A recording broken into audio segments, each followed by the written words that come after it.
बिस्मिल्लाहिर्रहमानिर्रहीम। अस्सलाम वालेकुम friends, welcome to another vlog of A Grade Solar. और आज ए ग्रेड सोलर की टीम मौजूद है कराची के इलाके महमूदाबाद में, जहां पे हम एक 12 किलोवाट का सोलर प्रोजेक्ट लगा रहे हैं। और आज के प्रोजेक्ट में सोलेक्स के 2 इन्वर्टर आ रहे हैं जो कि पैरेलल होकर अटैच होंगे। इस टोटल प्रोजेक्ट में 28 सोलर प्लेटें आ रही हैं। तो आज के प्रोजेक्ट में मैं आपको अपने भाई से इंट्रोड्यूस करवा रहा हूँ जो कि साइट इंजीनियर्स हैं, और यहाँ पे जो मेरी एब्सेंस के अंदर जितनी भी साइट्स हैं वो सुपरवाइज़ करते हैं। तो इनका नाम है इंजीनियर मोहम्मद अवैस। बहुत सारे जो फॉलोअर्स थे उनका एतराज़ ये था कि मैं साइट्स पे नहीं आ रहा, लेकिन उसका रीज़न ये है कि हर साइट पे मेरे लिए पहुंचना पॉसिबल नहीं होता। तो इसी वजह से मैं अपने भाई को लेके आया हूँ इस फील्ड के अंदर, और ये प्रॉपर जो है वो इंजीनियर हैं और ये साइट सुपरवाइज़ कर रहे हैं। तो उसी तरीके से ये भी जो है ना वो साइट्स को मॉनिटर भी कर रहे होंगे और आपके पास आ भी रहे होंगे डीलिंग के लिए। तो हम अपनी टीम को बढ़ा रहे हैं। इसके अलावा और भी इंजीनियर्स हमारे पास इंशाल्लाह इन कमिंग फ्यूचर जो है वो आप देख पाएंगे। तो आज के प्रोजेक्ट के बारे में आपको दिखाते हैं कि महमूदाबाद कितना गुंजान आबाद है और यहाँ पे कितनी हाइट पे हम काम कर रहे हैं। सो फ्रेंड्स, ये महमूदाबाद का इलाका है जिसमें कोई 7 स्टोरी बिल्डिंग है जिसके ऊपर हम खड़े हुए हैं। तो ये बिल्कुल आपको अपने आसपास का इलाका दिखा दें कि ये कितना गुंजान आबाद इलाका है महमूदाबाद का। इस पर मुतअद्दिद शायद ड्रामे भी बन चुके हैं इस इलाके के हवाले से। तो यहाँ पे ये आप देख रहे हैं कि तकरीबन 8th फ्लोर है जहाँ पे ये हमारा स्ट्रक्चर आ चुका है। अब इस स्ट्रक्चर के अंदर 14 पैनल्स आ चुके हैं। 14 पैनल मज़ीद इसमें इंशाल्लाह ऐड होंगे, तो ये टोटल 28 पैनल बनेंगे।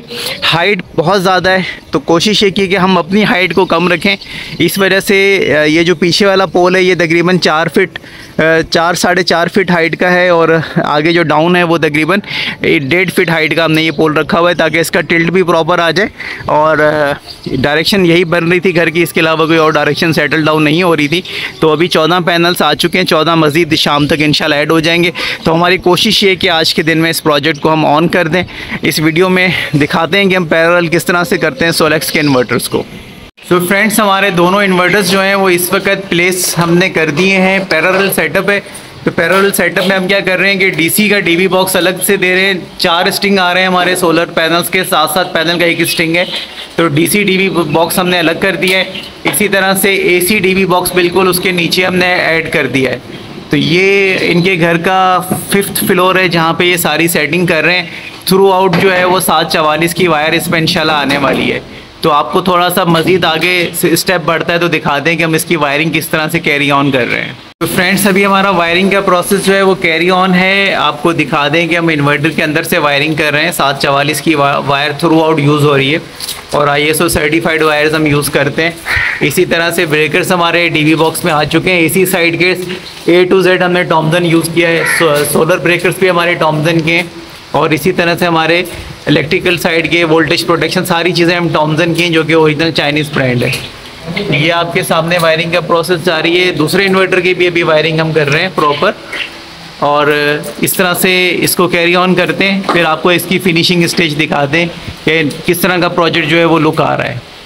तो फ्रेंड्स, आपको वायरिंग दिखा दें दोनों इन्वर्टर्स की। इस वक्त वायरिंग का सेक्शन जो है वो कंप्लीट हो चुका है। सिर्फ सोलर की मेन वायर्स हमने इनपुट करनी है इन्वर्टर के अंदर। अब हम आपको सीटी और सेंसर भी दिखाते हैं कि किस तरह से अटैच करने हैं। इसी तरह से डीबी के ऊपर आप देख लें प्रॉपर वायरिंग आ गई है। सोलर की मेन स्ट्रिंग रहती हैं, बाकी जो इन्वर्टर्स तक आ रही हैं वायर्स वो कंप्लीट हो चुकी हैं। इसी तरह से इस इन्वर्टर की भी यही पोजीशन है, और मेन वायर्स जो है वो हम थ्रू डगपट्टी के ले गए हैं इनके मेन पैनल तक। तो यहाँ पे जाके इनकी एडजस्टमेंट करते हैं और फिर आपको एक फाइनल मास्टर लुक जो है वो दिखाते हैं कि किस तरह से प्रोजेक्ट जो है वो हमने फिनिश किया हुआ है। तो बैटरी सेंसर जो है वो हमेशा आप देखें BMS के पोर्ट के अंदर आप लगाएंगे, और इसके ऊपर CT का सेंसर आएगा। CT की डायरेक्शन आपने ग्रिड की तरफ रखनी है। हम आपको इसकी डायरेक्शन रख के दिखा देते हैं। ये देख सकते हैं कि CT हमने इसमें ऐड कर दी है, और CT की डायरेक्शन ग्रिड की तरफ रखनी है। आप स्टार चेक कर सकते हैं। 1 मिनट, मैं ये फ्लैश बंद करता हूँ। तो आप ये देखेंगे यहाँ पे एरो आ रहा है, तो एरो की डायरेक्शन जो है वो के इलेक्ट्रिक की तरफ होनी चाहिए। तो ये इस तरह से हमारी CT इसमें आ जाएगी। दोनों इन्वर्टर्स में इसी तरह से CT लगाएंगे। उसके बाद फिर हम इनको पैरेलल करेंगे, और पैरेलल 2 टू पैरेलल 1 एक पैटर्न ये है, और स्ट्रेट पैरेलल का ऑप्शन ये आता है कि पैरेलल 2 टू पैरेलल 2। तो दोनों अप्लाई करते हैं, देखते हैं कि किस के तहत ये प्रॉपर पैरेलल होता है सिस्टम। फ्रेंड्स, हमने क्या किया है कि पैरेलल 2 से इसका कनेक्शन ले लिया है। ये आप देख सकते हैं बिल्कुल नियरेस्ट हमने आपको दिखा दिए 3 पोर्ट, और हमने पैरेलल 2 से इसमें, क्योंकि हम इसको मास्टर बना रहे हैं, नीचे आप देखें लिखा हुआ है पैरेलल 2, तो पैरेलल 2 से हमने कनेक्शन उठा लिए और पैरेलल 2 से फिर हम इसके पैरेलल 1 में आ गए। ये देखें, ये स्लेव इन्वर्टर हम इसको बनाने लगे, इसके 1 में हमने कनेक्ट कर दिया है पैरेलल 1 में। तो ये फ़िलहाल इसको कनेक्ट करते हैं। बाकी जो आप इसके साथ देख रहे हैं ड्राई कॉन्टैक्ट, ये जनरेटर के लिए यूज़ होता है ओकेजनली, तो फ़िलहाल जनरेटर वगैरह कोई ऐसा सीन है नहीं हमारे पास, तो इसको स्टार्ट करके दिखाते हैं आपको। सो फ्रेंड्स, हमने इसको विदाउट बैटरी और विदाउट सोलर के ऑन किया है, तो ये नो सोलर और बैटरी का ऑप्शन दे रहा है। इसका मतलब ये कि ये पैरेलल एक्सेप्टेंस जो है वो नहीं ले रहा, और इसलिए हमें इसमें से कोई एक सोर्स इसको लाजमी देनी पड़ेगी। पैरेलल सेटिंग में आपको दिखा दूं कि कुछ भी नहीं है। सबसे पहले आपने इस इन्वर्टर को मुसलमान करना है, मतलब कि पाकिस्तानी करना है। ये कंपलसरी है। सिस्टम वर्क मोड में SUB रहेगा। इसी तरह से ग्रिड एक्सपोर्ट में नो एक्सपोर्ट करेंगे। यूटिलिटी चार्जेस आप रखना चाहें तो रख सकते हैं, वरना ज़ीरो कर दें। हमारे पास बैटरी नहीं है, इसलिए हमने इसको यहाँ पे ज़ीरो रखा हुआ है। यहाँ की सेटिंग्स भी यही रहेगी क्योंकि बैटरी नहीं है हमारे पास सिस्टम के अंदर। इसी तरह से स्मार्ट लोड को भी हमने ऑन करके बाय डिफ़ॉल्ट सेटिंग को एक्टिव किया हुआ है। एडवांस सेटिंग के अंदर हम जब जाते हैं तो 2014 का कोड लगाएंगे तो एडवांस सेटिंग में चले जाएंगे। बेसिक सेटिंग में आप इसकी डेट और टाइम सेट करेंगे। मीटर सिटी इंस्टॉल स्टेज में आप सिटी सेलेक्ट करेंगे, ये बेसिक सेटिंग के अंदर करना होता है। फिर एडवांस सेटिंग के अंदर आप थर्ड मेन्यू में जाएंगे। थर्ड मेन्यू के अंदर आपने पैरेलल स्टेटस, इसका ये हमने मास्टर रखा हुआ है, तो पैरेलल स्टेटस आप इसको मास्टर करेंगे और पैरेलल नंबर्स देंगे कि टोटल कितने यूनिट्स आप पैरेलल करने जा रहे हैं। तो हम इसमें पैरेलल जो यूनिट्स हैं वो 2 हैं। इसमें आप लिमिटेशंस वगैरह भी सेट कर सकते हैं अपने अकॉर्डिंग सिस्टम के।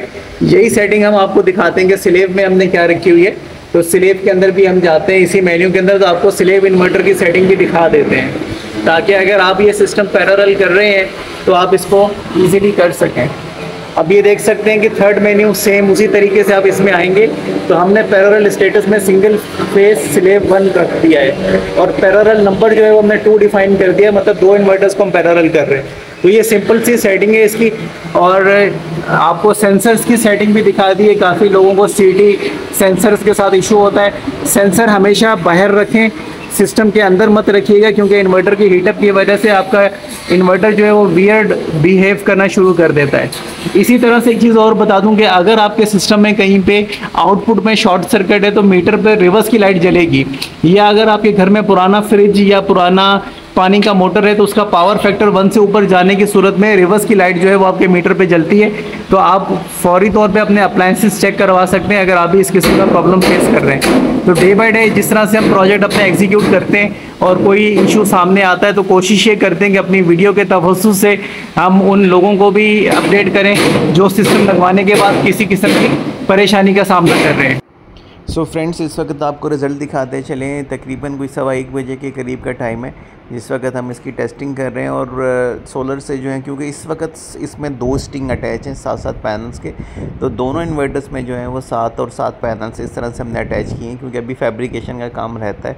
उससे पहले हमने ये प्रोजेक्ट जो है वो स्टार्टअप कर दिया है। तो आपको ब्रेकर्स भी दिखा देंगे। सिर्फ 2 PVs के जो ब्रेकर्स हैं वो ऑन है, बाकी इस वक्त 2 ऑफ़ है। तो इसकी प्रॉपर टेस्टिंग तब होगी जब इसमें हम 28 के 28 पैनल्स देंगे और पूरा लोड रन आउट करेंगे, तो उसके बाद इसका एक मास्टर व्यू आ जाएगा। इस वक्त की अगर हम टेस्टिंग की बात करें तो टेस्टिंग के अंदर हमें इनिशियली फ़ेज़ में जो है वो 700-800 वाट, और देन आफ्टर जब हमने इस पर लोड इंक्रीज़ किया तो हमें 1400-1500 वाट भी रिसीव हुए। तो आप देख सकते हैं कि इस वक्त 13:13 का टाइम है, मतलब 1:13 का टाइम है, और इस वक्त तकरीबन 1400-1450 वाट पर इन्वर्टर हमें रिसीव हो रहे हैं। तो ये मास्टर इन्वर्टर है जो भी आप स्क्रीन पे देख रहे हैं। इसके साथ स्लेव इन्वर्टर है। स्लेव इन्वर्टर भी साइमल्टेनियसली सेम जो है वो व्यू दे रहा है कि इस वक्त जो है वो 1400 के करीब जो है वो जनरेट कर रहा है। जब पैरेलल हम कर देते हैं तो इसमें बेनिफिट ये होता है कि दोनों इन्वर्टर्स टॉर्क लोड जो है वो सपोर्ट करते हैं, हैवी लोड को सपोर्ट करते हैं, इन्वर्टर हीटअप नहीं होता, सिस्टम जो है वो टेक्निकली साउंड रहता है। तो जो बड़े इंडस्ट्रियल यूनिट्स लगाना चाहते हैं वो इस तरह से सिस्टम प्लान कर सकते हैं जिनका running load almost 8 to 9 kilowatt है। सो आई होप कि you can understand the project needs, और इस तरह से आप अपने अच्छे या बड़े प्रोजेक्ट जो हैं वो प्लान कर सकते हैं। फ़िलहाल ये प्रोजेक्ट हमारा विदाउट बैटरी किया है। इंशाल्लाह इन कमिंग फ्यूचर हम इसमें बैटरीज ऐड कर देंगे लिथियम की, और ये सिस्टम कंप्लीट हो जाएगा। तो I hope you will like this video.